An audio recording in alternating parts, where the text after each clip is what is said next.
الله لا عين رآت كلا ولا سمعت به الأذنان أنهارها تجري لهم من تحتهم محفوفة بالنخل والرمان غرفاتها من لؤلؤ وزبرجد وقصورها من خالص العقيان سكانها أهل القيام مع الصيام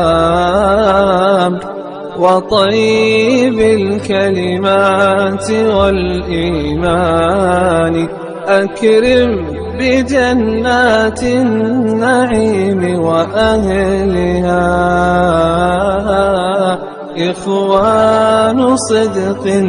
أيما إخوان جيران رب العالمين وحزبه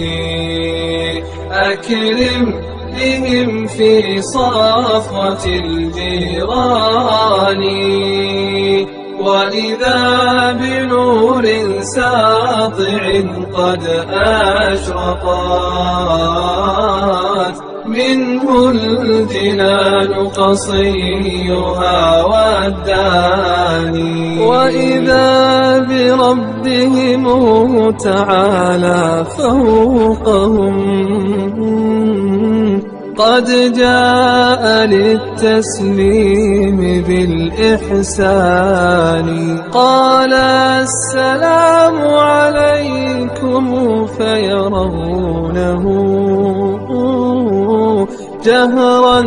تعالى الرب ذو السلطان والله ما في هذه